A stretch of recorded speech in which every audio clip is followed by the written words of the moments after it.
ಸಣ್ಣ ವಯಸ್ಸಿನಲ್ಲೇ ಗಂಡ ತೀರೋಗ್ತಾನೆ. ಈ ಹಳ್ಳಿಲಿದ್ದರೆ ತನ್ನ ಮಗನಿಗೆ ಓದಿಸೋಕ್ಕಾಗಲ್ಲ ಅಂತ ಆ ಸಣ್ಣ ಮಗುನ ಕಟ್ಕೊಂಡ್ಬಿಟ್ಟು ಪೇಟೆಗೆ ಹೋಗ್ತಾಳೆ. ಕಷ್ಟಪಟ್ಟು ಮುಸ್ರೆ ಇದನ್ನು ತೊಡೆದು ಮಗನ ಚೆನ್ನಾಗಿ ಒಂದು ಒಳ್ಳೆ ಕಾನ್ವೆಂಟಿಗೆ ಸೇರಿಸ್ತಾಳೆ.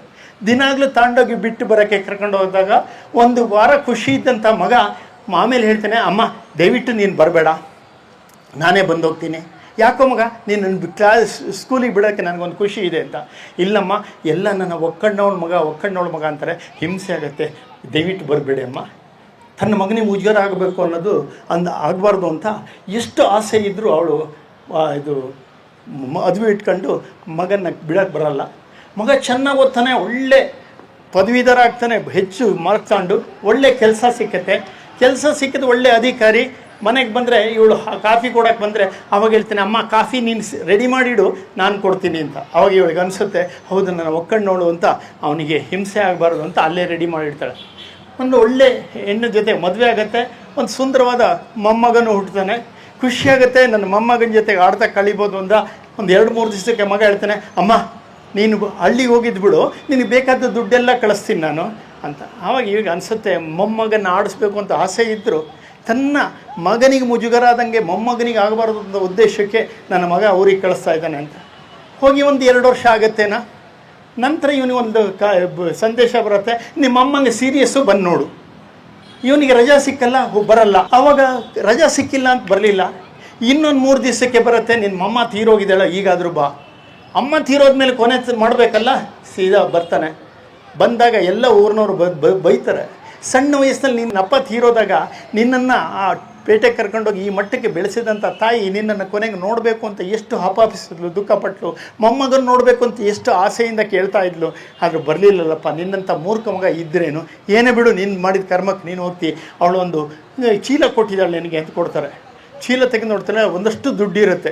ಆದರೆ ದುಡ್ಡಿನ ಅಗತ್ಯ ಇಲ್ಲ, ಯಾಕಂದ್ರೆ ದೊಡ್ಡ ಅಧಿಕಾರಿ. ಆದರೆ ಒಂದು ಲೆಟ್ರ್ ಇರುತ್ತೆ, ಅದು ಓದಬೇಕಾದ್ರೆ ಅವನಿಗೆ ದುಃಖ ತಡೆಯೋಕ್ಕಲ್ಲ, ಬಿದ್ದು ಅಳ್ತಾನೆ.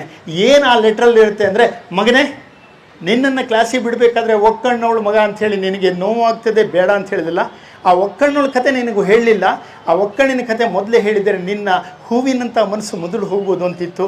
ಅದಕ್ಕೆ ಈಗ ಹೇಳ್ತಿದ್ದೀನಿ, ಕೊನೆಗಾಲದಲ್ಲಾದರೂ ಸತ್ಯ ಹೇಳಬೇಕು.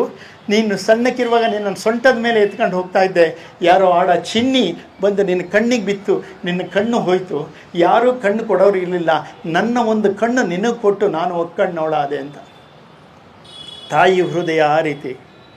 10 ಮಕ್ಕಳನ್ನು ಒಬ್ಬಳು ತಾಯಿ ಸಾಕ್ತಾಳೆ, ಆದರೆ ಒಂದು ತಾಯಿನ 10-12 ಮಕ್ಕಳು ಸೇರಿ ಸಾಕಲ್ಲ.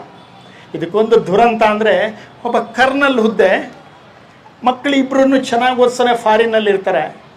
ವಯಸ್ಸಾದಾಗ ತಾಯಿ ಸತ್ತೋಗ್ತಾಳೆ. ಮಕ್ಕಳಿಗೆ ಹೇಳ್ಕೊಂಡಾಗ ಅಣ್ಣ ಬರ್ತಾನೆ.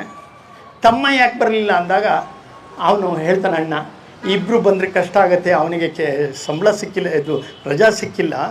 ಅವನು ಹೇಳ್ದ, ಅಮ್ಮ ಸತ್ತಾಗ ನೀನು ಹೋಗು, ಅಪ್ಪ ಸತ್ತಾಗ ನಾನು ಬರ್ತೀನಿ ಅಂತ ಹೇಳ್ದ. ನೆಕ್ಸ್ಟು ಮುಂದಿನಕ್ಕೆ ಅವ ಬರ್ತಾನೆ ಅಂತ. ಅಪ್ಪ ಏನೂ ಮಾತಾಡಲಿಲ್ಲ, ಸೀದಾ ಒಳಗೋದ್ರು. ಒಂದು 3 ನಿಮಿಷಕ್ಕೆ ಪಿಸ್ತೂಲಿನ ಸೌಂಡ್ ಕೇಳ್ತು. ಹೋಗಿ ನೋಡ್ತಾನೆ, ಪಿಸ್ತೂಲ್ ಹೊಡ್ಕೊಂಡು ಸತ್ತಿದ್ರು. ಆದರೆ ಒಂದು ಲೆಟ್ರ್ ಬರೆದಿಟ್ಟು ಸತ್ತಿದ್ರು. ಮಕ್ಕಳ, ನಿಮ್ಮನ್ನು ಇಷ್ಟು ಬೆಳೆಸೋದು, ಇಷ್ಟು ಓದಿಸಿದೆ, ಫಾರಿನ್ಗೆ ಹೋಗುವಾಗಲೂ ನಾನು ಬೇಡ ಅನ್ನಲಿಲ್ಲ, ಯಾಕಂದ್ರೆ ನಿಮ್ಮ ಆಸೆಗೆ ಅಡ್ಡ ಬರಬಾರ್ದು ಅಂತ. ಆದರೆ ಕೊನೆಗಾಲಕ್ಕೆ ನಿಮ್ಮನ್ನು ನಿಮ್ಮ ಮೊಮ್ಮಕ್ಕಳ ಜೊತೆಗೆ ನಾವು ಇರಬೇಕು ಅಂತ ಆಸೆ ಇತ್ತು. ನಿಮ್ಮ ದುಡ್ಡು ಬೇಡ, ನಾನೇ ದುಡ್ಡು ಕೊಡ್ತೀನಿ, ಆದರೂ ಬರೋಕ್ಕಾಗಲ್ಲ ಅಂತ ಹೇಳಿದ್ರು. ನಾನು ಸತ್ತ ಮೇಲೆ ನಿನ್ನ ತಮ್ಮ ಬರೋದು ಬೇಡ, ಹೇಗೋ ಬಂದಿದ್ದಿ, ಇಬ್ಬರು ಕೆಲಸನ ಮುಗಿಸಿ ಹೋಗ್ಬಿಡು ನೀನು ಅಂತ. ಇಂಥ ಮಕ್ಕಳು ಯಾಕೆ ಬೇಕು? ನಿಜವಾಗೂ ನಾವೆಲ್ಲ ವಿದ್ಯಾವಂತರು ಅನ್ನೋಕ್ಕೆ ನಾಚಿಕೆ ಆಗತ್ತೆ ನಮಗೆ. ನೀವು ನಾನು ಸುಮಾರಷ್ಟು ಎಲ್ಲಿ ಹೋದರೂ ವೃದ್ಧಾಶ್ರಮ, ಅನಾಥಾಶ್ರಮಕ್ಕೆ ಹೋಗ್ತೀನಿ. ಆ ವೃದ್ಧಾಶ್ರಮ, ಅನಾಥಾಶ್ರಮದಲ್ಲಿ ಮಿನಿಸ್ಟ್ರು, IAS IPS ಆಫೀಸರ ಅಪ್ಪ ಅಮ್ಮ ಸಿಗ್ತಾರೆ. ಡಾಕ್ಟ್ರು, ಇಂಜಿನಿಯರು, ದೊಡ್ಡ ರಿಯಲ್ ಎಸ್ಟೇಟು ವ್ಯಾಪಾರಿಗಳು ಅಪ್ಪ ಅಮ್ಮ ಸಿಗ್ತಾರೆ. ಆದರೆ ನಾನು ನೋಡಿದಂಥ ಅನಾಥಾಶ್ರಮ, ವೃದ್ಧಾಶ್ರಮದಲ್ಲಿ ಒಬ್ಬ ಆಟೋ ಡ್ರೈವರ್ ಅಪ್ಪ ಅಮ್ಮ ಸಿಕ್ಕಿಲ್ಲ, ಒಬ್ಬ ರೈತನ ಅಪ್ಪ ಅಮ್ಮ ಸಿಕ್ಕಿಲ್ಲ, ಒಬ್ಬ ಕೂಲಿಯವನ ಅಪ್ಪ ಅಮ್ಮ ಸಿಕ್ಕಿಲ್ಲ. ನಿಜವಾದ ವಿದ್ಯಾವಂತರು ಯಾರು? ನನ್ನ ತಮ್ಮಂದ್ರೆ ತೆಂಗಂದ್ರ. ಈ ಒಂದು ಮಾತು ಹೇಳೋದಕ್ಕೆ ನಾನು ತುಮಕೂರಿಂದ ಓಡೋಡಿ ಬಂದೆ. ಯಾಕಂದ್ರೆ ನಾನು ಸತ್ತ ಮೇಲೆ ನನ್ನ ವಿಚಾರ ನನ್ನ ಸಮಾಧಿಗೆ ಹಾಗೆ ಹೋಗಬಾರ್ದು, ನಿಮ್ಮಲ್ಲಿ ಪ್ರಜ್ವಲಿಸಬೇಕು. ನಮ್ಮನ್ನು ಎಷ್ಟು ಚೆನ್ನಾಗಿ ಬೆಳೆಸಿರ್ತಾರೆ ತಂದೆ ತಾಯಿ ಅಂದರೆ ಅದ್ರ ಬಗ್ಗೆ ಹೇಳೋದಕ್ಕೆ ಗಂಟುಗಟ್ಟಲೆ ಬೇಕು ನಮಗೆ. ಮುನಿಶ್ರೀ ತರುಣಸಾಗರ ಹೇಳ್ತಾರೆ, ನೀವು ಅಸಹಾಯಕರಾಗಿ ಭೂಮಿಗೆ ಬಂದಾಗ ನಿಮ್ಮ ರಕ್ಷಣೆಗೆ ಅಪ್ಪ ಅಮ್ಮ ನಿಂತಿದ್ರು, ಅವರು ಅಸಹಾಯಕರಾದಾಗ ಅವ್ರ ರಕ್ಷಣೆಗೆ ನಿಲ್ಲಬೇಕಾದ ನಿಮ್ಮ ಕರ್ತವ್ಯ ಅಂತ. ತಮ್ಮಂದ್ರ ತಂಗಿಯಂದ್ರ ಹೃದಯಪೂರ್ವಕವಾಗಿ ಹೇಳಿದ್ದೀನಿ, ಖಂಡಿತ ತಂದೆ ತಾಯಿಯ ಕಣ್ಣಲ್ಲಿ ನೀರು ಬರೆಸುವಂಥ ಮಕ್ಕಳಾಗಬೇಡಿ. ಆ ಕೆಲಸಕ್ಕೆ ಪ್ರೇರಣೆ ಆಗಿ ನಿಂತಾರೆ ಅಹಲ್ಯಾಬಾಯಿ. ಗಂಡ ಕಳ್ಕೊಂಡಾಗ ತನ್ನ ಇಡೀ ಜೀವನ ಹೋಯಿತು ಅಂತ ಮೂಲೆಗೆ ಹೋಗಬಾರ್ದು ಅಂತ ಸ್ತ್ರೀಯರನ್ನ ಸಬಲೀಕರಣ ಮಾಡಿದ್ರು. ಹಾಗೆ ನಮ್ಮ ದೇಶ ಬಹಳಷ್ಟು ದುಸ್ಥಿತಿಯಲ್ಲಿದೆ. ಬಾಂಗ್ಲಾ ನೋಡಿದ್ರೆ ಬೆಂಕಿ ಕೊಟ್ಟಂಗಾಗುತ್ತೆ, ನಿದ್ದೆನೇ ಬರಲ್ಲ ಅಂಥ ಸ್ಥಿತಿ ಇದೆ. ಅದು ನಮ್ಮಲ್ಲಿ ಆಗಬಾರ್ದು ಅಂದರೆ ನಮ್ಮ ಪರಂಪರೆ, ದೇಶ, ಅದಕ್ಕೆ ಪ್ರೇರಣೆಯಾಗಿ ನಿಂತಂಥ ಅಹಲ್ಯಾಬಾಯಿ, ಶಿವಾಜಿ, ವಿವೇಕಾನಂದ ಇಂಥವ್ರ ಪ್ರೇದನ ಓದ್ದನ.